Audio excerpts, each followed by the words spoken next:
मंडळी, काहीही खास गोष्टी न करता मी रोज वेळेवर उठणं, रोजचा व्यायाम, हेल्दी खाणं, रोजचं वाचन, अभ्यास आणि इतर बऱ्याच चांगल्या सवयी स्वतःला कशा लावल्या, वाईट सवयी कशा सोडल्या, ज्यामुळे माझी प्रोडक्टिव्हिटी 100% वाढली आहे, हेच आज मी तुम्हाला या व्हिडिओत सांगणार आहे. त्यामुळे व्हिडिओ शेवटपर्यंत पाहत राहा. आता मुळात एखादी सवय लागते कशी, तर त्यासाठीच्या 4 स्टेजेस आहेत. Make it obvious, make it easy, make it attractive आणि मेक इट सॅटिस्फाईंग. आता जे माझ्या इन्स्टा स्टोरीज पाहत असतील ना, त्यांना माहीत असेल की मी रोज न चुकता वर्कआउट करते. आता ही सवय मी कशी लावली हे या 4 स्टेपच्या मदतीने सांगते, म्हणजे तुम्हाला व्यवस्थित कळेल. Make it obvious. आता सकाळी लवकर उठायचं म्हणजे अलार्म आला की अर्थात झोपेतच तो अलार्म स्नूज करण्याचा क्षणही येतो. मग यावर सोल्युशन म्हणून मी माझा फोन बेडपासून लांब ठेवते. येस, ज्यामुळे होतं काय ना, तर तो अलार्मचा आवाज बंद करण्यासाठी का होईना मला जागेवरून उठावं लागतं आणि मी तो चालत जाऊन बंद करणार इतक्यात माझी झोप तशीही उडालेली असते. त्यामुळे ऑब्व्हियसली प्रॉब्लेम गेट सॉल्व्ह. आता मेक इट इझी म्हणजे काय, तर मेंदूला त्रास होईल, त्यावर लोड येईल अशी एकही गोष्ट करायची नाही. आता याचा अर्थ तुम्हाला उद्या वर्कआउट करायचं आहे ना, तर तुमच्या त्या अलार्मच्या बाजूलाच तुमचे शूज आणि वर्कआउटचे कपडे रात्रीच काढून ठेवायचे. म्हणजे कसं, सगळं रेडी असल्यामुळे 0 मिनिटात तयार होऊन बाहेर पडता येतं. नाहीतर मेंदू आपल्याला काही ना काही कारण द्यायला तसाही बसलेलाच असतो. त्यामुळे त्याला कारण द्यायला वेळच द्यायचा नाही. आता मेक इट अट्रॅक्टिव्ह म्हणजे एखाद्या गोष्टीला आकर्षक किंवा मजेदार बनवा. मंडळी, सिंपल आहे. मला म्युझिक आवडतं, त्यामुळे आपण एकटे जाऊन सूर्यनमस्कार घालणं, योगा करणं, वॉक करणं, रनिंग करणं, सायकलिंग करणं मला बोरिंग वाटतं. पण या उलट जर मागे मस्त बीटवर म्युझिक वाजत असेल आणि त्या बीटवर काही जण मस्त हसतमुखाने वर्कआउट करताना तुम्हाला दिसली, तर तुम्ही काय कराल? वेल, मी त्यांच्यासोबत नाचेन. येस, आणि मी तेच करते. यूट्यूबवर असे अनेक व्हिडिओज असतात ज्यात लोक ग्रुप वर्कआउट करतात. आता त्यापैकी मी कोणते व्हिडिओज फॉलो करते ना, त्याची लिंक मी खाली डिस्क्रिप्शनमध्ये देते. तुम्हाला दुसरं काही आवडत असेल, जसं ग्रुप सायकलिंग, रनिंग, ट्रेकिंग, जिमला जाणं, झुंबा, तर ते तुम्ही करू शकता. आता मेक इट सॅटिस्फाईंग. आता अर्थात तुमच्या आवडीची गोष्ट तुमच्या सवयीत इन्व्हॉल्व असेल ना, तर ती गोष्ट करणं सॅटिस्फाईंग होऊन जातं. जसं माझ्यासाठी विथ म्युझिक व्हिडिओज बघून वर्कआउट करणं अतिशय सॅटिस्फाईंग आणि रिलॅक्सिंग झालंय. त्यामुळे मला ते जड वाटत नाही. आता सवय कशी लागते हे आपण पाहिलं. आता सवयी लावण्याचे 6 कमाल प्रकार किंवा फंडे म्हणा, ते मी तुम्हाला सांगते. Number 1, make a list. आता सवय लागण्यात सगळ्यात मोठा अडथळा काय माहितीये? आपल्याला हेच माहीत नसतं की आपल्याला नक्की कोणत्या सवयी लावण्याची गरज आहे किंवा कोणत्या वाईट सवयी सोडण्याची नितांत गरज आहे. त्यामुळे माझंही सुरुवातीला असंच झालं होतं. रुटीनला काही रिदम नव्हता. कामाच्या आधी अर्धा तास उठणं, मोबाईल चेक करणं आणि दिवसाची सुरुवात. मग अशाने व्हायचं तेच होतं. आळस, नको ते हेल्थ प्रॉब्लेम आणि एकंदरीत सगळंच बिघडतं. आणि मग आयुष्यात एक असा पॉईंट येतो ना, जिथे तुम्हाला काहीतरी ठाम निर्णय घ्यावाच लागतो. आयदर हे सगळं बदलायचं किंवा याच सोबत आपलं आयुष्य काढायचं. मी पहिला ऑप्शन चूज केला आणि पहिली सवयींची एक लिस्ट बनवली. आता नंबर 2, हॅबिट स्टॅकिंग. म्हणजे तुमच्या एका जुन्या सवयीने एका नवीन सवयीला ट्रिगर करायचं. उदाहरण देते. समजा तुम्हाला जेवल्यानंतर ब्रश करायची सवय लावायची आहे, तर तुम्ही काय करू शकता? जेवल्यानंतर तुम्ही ज्या बेसिनमध्ये हात धुता ना, तिथे समोरच तुम्हाला दिसेल अशा ठिकाणी तुमचा टूथब्रश ठेवायचा. म्हणजे हात धुताना तुम्हाला ब्रश दिसेल आणि तुम्ही लागलीच ब्रश करून मोकळे व्हाल. 4-5 दिवस गेले ना की तुम्हाला त्या ब्रशकडे पाहायची गरज सुद्धा लागणार नाही. तुमचा हात आपोआप तिथे जातोच. मंडळी, ट्रस्ट मी, ही सवय मी स्वतः अशीच लावली आहे आणि आता ती लाईफ टाईमसाठी सेट झाली आहे. आता नंबर 3, एन्व्हायरमेंट डिझाईन.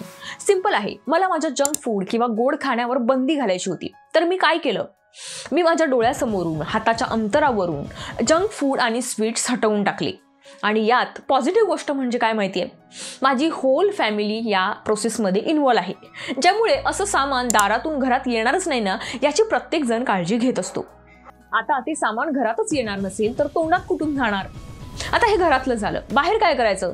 तर बाहेर ज्या स्पॉट्सवर मी सारखा आईस्क्रीम किंवा पाणीपुरी किंवा इतर चटरपटर खायचे, त्या रस्त्यावरून जाणंच मी बंद केलंय.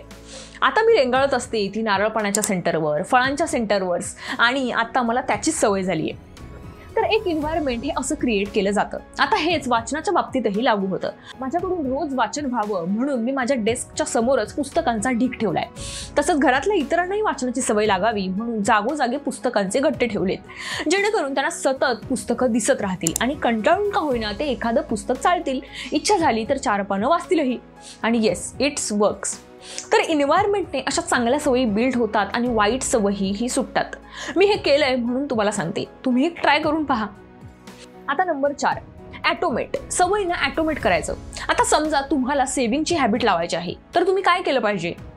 पगार झाला रे झाला की लागलीच त्यातली एक ठराविक अमाऊंट तुमच्या सेव्हिंगमध्ये किंवा इन्व्हेस्टमेंट अकाउंटमध्ये गेली पाहिजे. अशी सोय तुम्ही आधीच करून ठेवली पाहिजे आणि मग राहिलेल्या पैशात खर्च भागवा. अशी सवय नसेल ना तर खरं सांगते, पैसे कसे आणि कशात खर्च होऊन जातात ना काहीच कळत नाही. आपल्यालाच कळत नाही की आपलं नक्की काय चाललंय आणि मग आपण म्हणतो कशातून सेव्हिंग करू यार, पैसेच पुरत नाहीत. त्यामुळे जितकं शक्य होईल ना तितकं गोष्टींना ॲटोमेट करायला लागा. गोष्टी लक्षात ठेवण्यापेक्षा रिमाइंडर लावा. सेटिंगच अशी करा ना की कोणत्याही परिस्थितीत ती गोष्ट तुमच्या नकळत होणारच, जे अर्थात तुमच्याच फायद्याची असणार आहे. आता इथे विषय निघालाच आहे म्हणून आणखीन एक उदाहरण सांगते. कित्येकदा ना आपल्या पालकांना काही कायम स्वरूपाची औषधं चालू असतात आणि अर्थात वयामुळे किंवा इतर कामांच्या गडबडीत अनेकदा त्यांच्या औषधांच्या वेळा चुकतात आणि मग मनस्ताप होतो. कधी कधी ते जीवावर बेततं. त्यासाठी यावर एक उपाय म्हणून मी अक्षरशः अलार्म लावून ठेवलाय. आता जोपर्यंत तो व्यक्ती त्या वेळेला औषध घेत नाही ना तोपर्यंत तो अलार्म वाजतच राहतो. सो हेही एक प्रकारचं ॲटोमेशन आहे. आता नंबर 5, हॅबिट ट्रॅकर. माझं सर्वात आवडतं टूल. गेल्या 4 महिन्यापासून मी हे बनवते आणि अतिशय प्रामाणिकपणे फॉलो करते. काय करायचं माहितीये, तुमची सवयींची लिस्ट बनवून झाली ना की त्या सवयी या अशा कोऱ्या पेपरवर लिहायच्या. ॲमेझॉनवर असे ट्रॅकर आयते मिळतात बरं का, तेही तुम्ही विकत घेऊ शकता. तर त्यावर सवयी लिहायच्या आणि भिंतीवर किंवा कॅलेंडरवर तो पेपर लावून टाकायचा. आता रोज उठल्यावर आज ती बाबा अमुक गोष्ट आपण केली का हे ट्रॅक करायचं आणि त्यावर टिक करायचं. काहींना हे फनी वाटू शकतं पण हे वर्क करतं. आपण कोणाला तरी जबाबदार आहोत ना ही गोष्ट एकदा डोक्यात फिक्स झाली ना की मग आपोआप त्या एका टिकसाठी का होईना तुम्ही ती गोष्ट करता आणि महिन्याच्या शेवटी जो आनंद मिळतो ना, स्वतःविषयी जो आदर वाटतो ना, तुम्हाला काय सांगू. बघा एकदा ट्राय करून. Number 6, reduce friction. कोणतीही सवय लावताना ना ती चॅलेंजिंग वाटता कामा नये याची काळजी घ्या. समजा मला रोज सकाळी लवकर उठायची सवय लावायची आहे. आता मी रोज 8ला उठते आणि मला उद्यापासून 6ला उठायची सवय लावायची. तर उद्या मी 6चा अलार्म लावला तर तुम्हाला काय वाटतं, मी उद्यापासून 6ला उठेन? Big no. मला 8ला जाग येणार. का ते सांगते. कारण 2 तास आधी उठायचं हे ठरवल्यावरच मेंदूला थोडं टेन्शन आलेलं असतं. आपल्या सबकॉन्शियस माइंडला 2 तास हे खूप मोठे वाटतात. पण तेच जर 15 मिनिटं आधी उठायला सांगितलं तर इतका त्रास होत नाही. मेंदू म्हणतो ठीक आहे ना, 15 मिनिटं तर लवकर उठायचं आहे ना, आणि मग ते त्याला चॅलेंज वाटत नाही. Not a big deal. तुम्हाला विश्वास बसणार नाही पण 8:30ला उठून थेट लॅपटॉप समोर बसणारे मी आता 7च्या ठोक्याला उठते आणि त्यासाठी मी असंच 15 मिनिटं मागे मागे करत एका आठवड्याने माझ्या अलार्म चेंज केलेत आणि आता मला त्याची इतकी सवय झाली ना की रविवारी सुद्धा मला 7लाच जाग येते. सो सांगायचा मुद्दा काय तर कोणतीही सवय लावताना मेंदूवर ताण येईल, त्याला चॅलेंजिंग वाटेल असं काहीही करू नका. त्याच्या कलाने गोष्टींना घ्या. आता हे झालं चांगल्या सवयी कशा लावायच्या याबाबत. आता वाईट सवयी कशा सोडायच्या ते सांगते. 1. Reduce exposure. 2. Reframe mindset. 3. Increase friction आणि 4. Create a contract. आता रिड्यूस एक्सपोजर म्हणजे जी कोणती तुमची वाईट सवय असेल ना तिचा जो काही ट्रिगर असेल ना त्यापासून लांब राहायचं. जसं सोशल मीडियावर तासनतास स्क्रोल करत राहणं.